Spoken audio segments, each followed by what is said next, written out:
under Lyndon B. Johnson's War on Poverty Act in 1964. The president said himself that our aim is not only to relieve the symptoms of poverty, but to cure it and above all prevent it. But what happened? Unfortunately, we've allowed ourselves to backtrack and are still suffering from the lack of food. I'm from Oklahoma. Here, 1 in 6 adults are suffering from food insecurity, and 1 in 4 children don't know when their next meal is going to be. Oklahoma is ranked the 10th worst state for food insecurity in the nation and affects 15.5% of the entire population. That's over 600,000 people in my home state alone. Currently, there are 2 types of organizations that are working to solve food insecurity. One of them, the federal government, and the other, the private sector. The private sector would include churches, ministries, food banks, and shelters. Recently, I met up with some private groups to ask them what they thought about the urgency of food insecurity in America. I believe that everyone should get to eat because I think it's a moral issue. Food is elemental. We can't ask people to participate as engaged citizens if they're not able to be nourished. If you don't have a moral complexion to feed people, there's an economic incentive to do it. Whether you are a fiscal conservative or classify yourself as a liberal, there's a case to be made for feeding the American people with federal assistance. Even though there's a case to be made, some people who feed still feel like the private sector should be doing more work. When you start letting the government babysit, why would you have a reason to go to work? And those who need help, there's enough churches and private sector who can help. The government's not going to give you words of encouragement. They're going to give you food stamps. Here, go feed yourself. People tend to say that there's enough private sector and churches that can help, but that's not the case. If all the help that's given to food insecurity could be amounted to 23 bags, and 22 of them would be government funded, and only 1 of them would amount to all the private sector groups.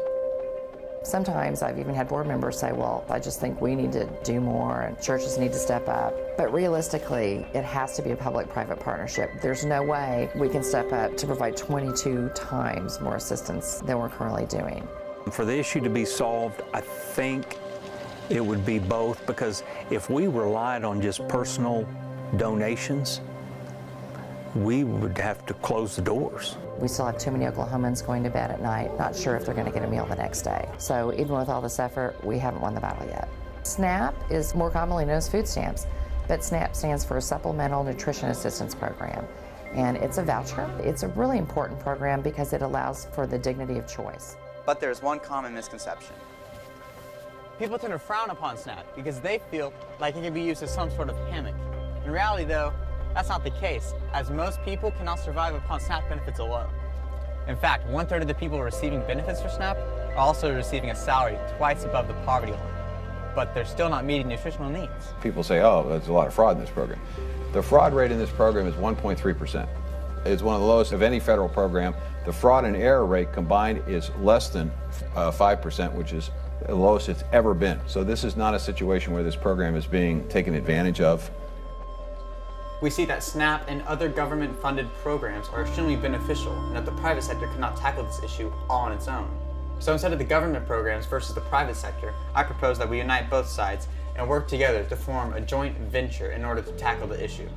I decided to take my stance to a U.S. Congressman's office and ask what they thought about the federal government and private sector's position in battling food insecurity. The closer you are to governing, the more you know the people you're governing. People in Washington, D.C.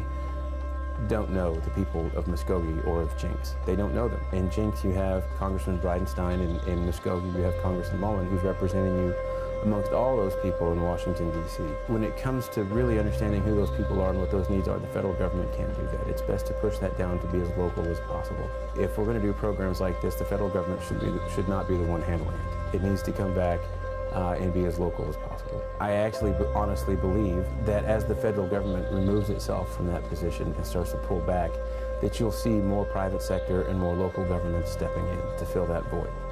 I learned that a possible way to battle food insecurity in America is not to combine the federal government and private sector powers, but to distribute the power from the federal governments to local governments around the United States so that they can tailor programs that better the communities they live in.